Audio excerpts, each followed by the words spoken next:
Assalamualaikum warahmatullahi wabarakatuh.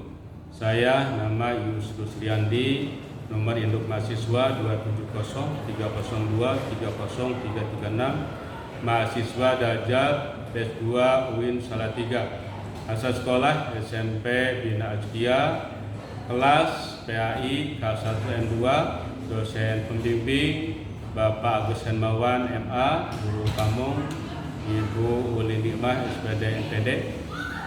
Izinkan saya akan mempresentasikan tentang modul ajar 1 dan modul ajar 2, yaitu tentang pemahaman sholat. Semoga berkenan, mohon maaf apabila ada hal-hal yang kurang. Terima kasih. Assalamualaikum warahmatullahi wabarakatuh.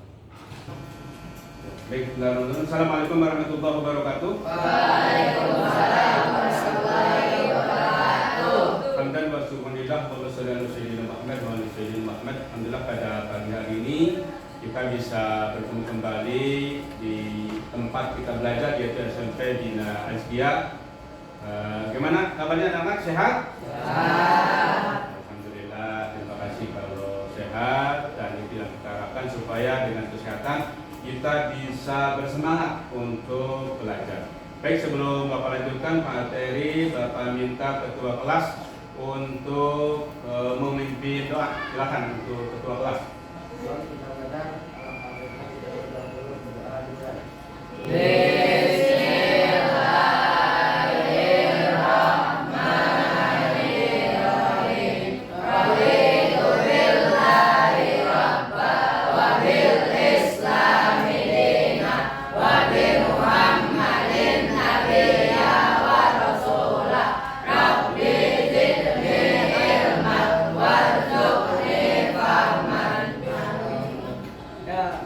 Arif Kurniawan, Ahmad Abdul Fatah, Ahmad Fabian.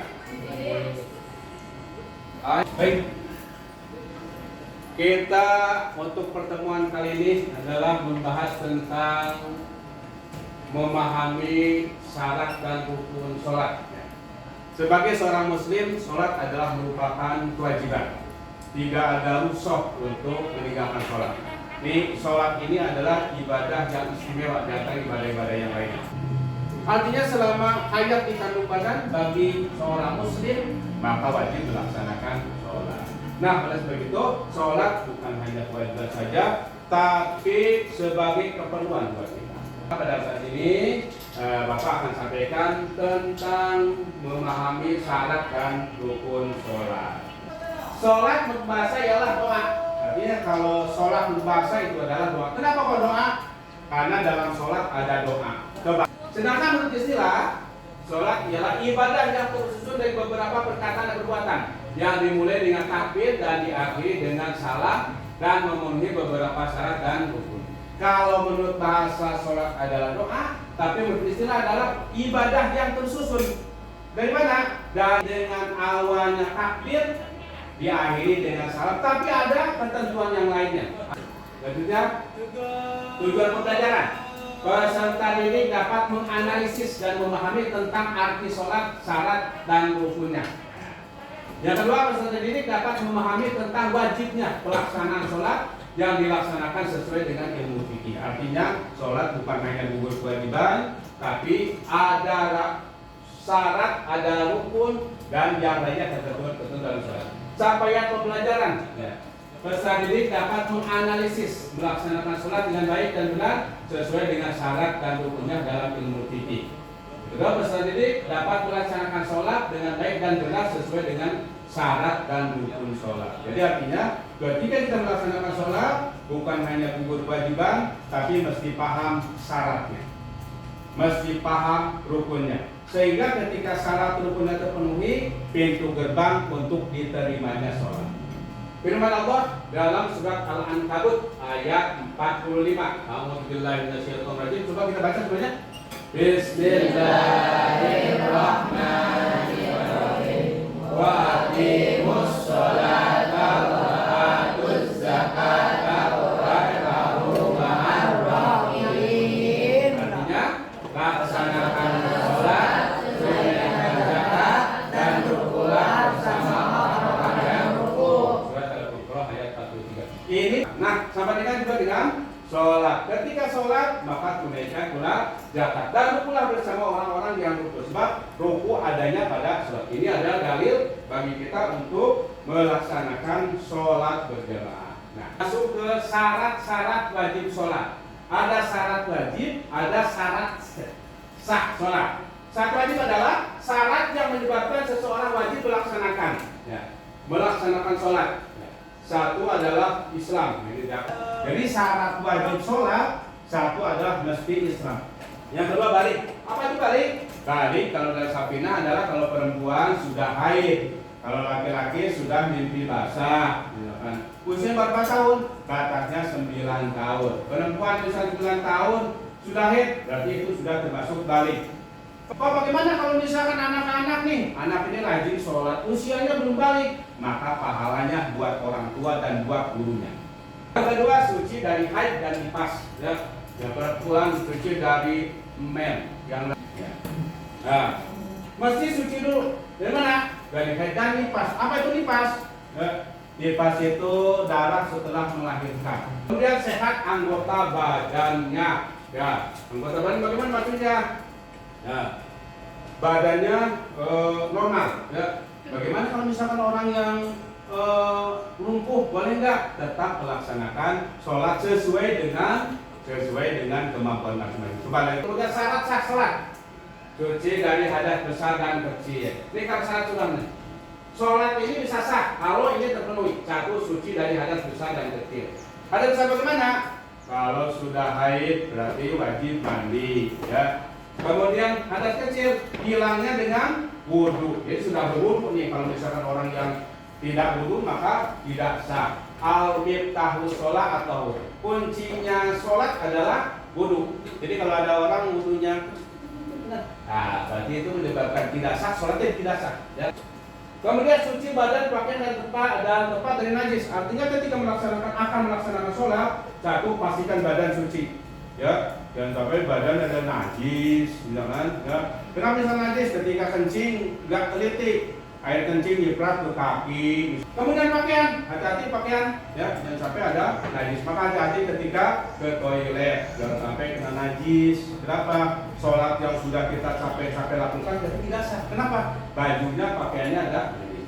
Kemudian tempatnya, ini sajadah gelap, maka kita perlu sajadah. Khawatir ketika di tempat yang kurang nyaman, kurang aman, ada najis.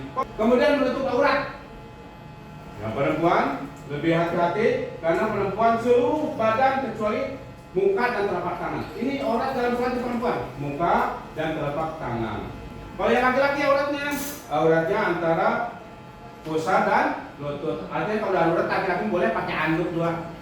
Pakai anduk sholat. Yang penting tertutup lutut dan pusat. Tapi itu namanya tidak sopan.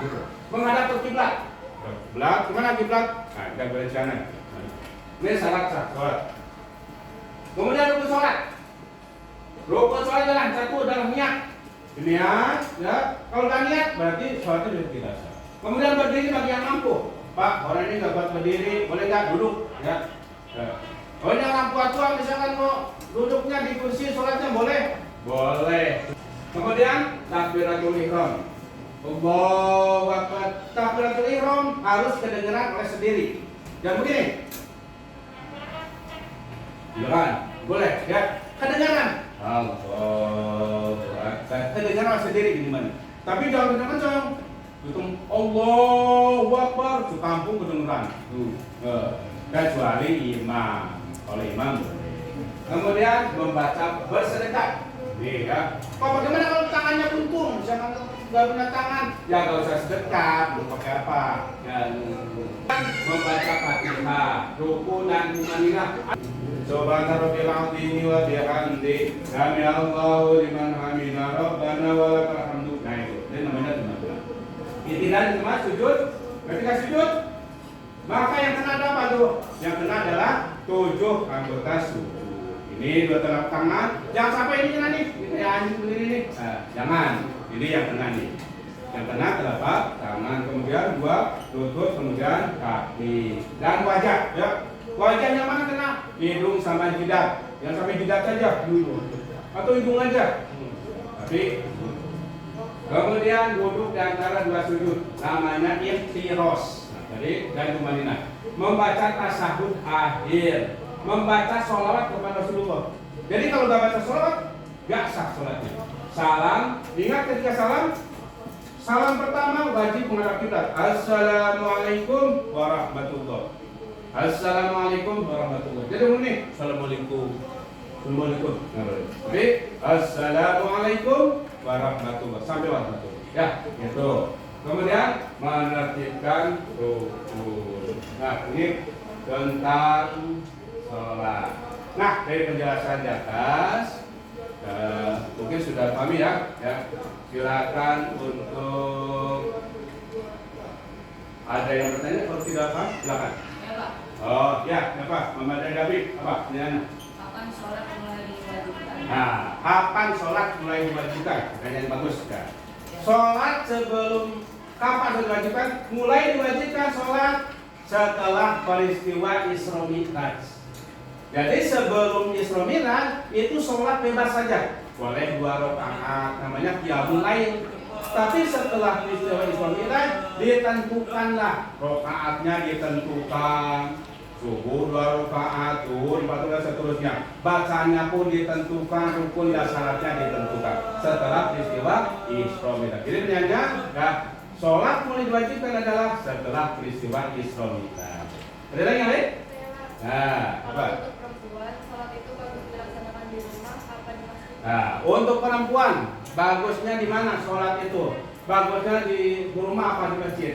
Lebih bagus gimana kondisinya? Kalau memang di rumah bisa berjamaah, ya, maka boleh di rumah. Di rumah ada ayah, ada ibu, ada saudara, maka mendingan di rumah berjamaah. Tapi ternyata kalau di rumah di sholat sendirian nggak dapat para berjamaah, maka boleh ke masjid, ya. Tapi ketika ke masjid juga satu syaratnya jangan sampai mencolok. Ke masjid bantuan dulu, dicolok apa pasang-pasangin.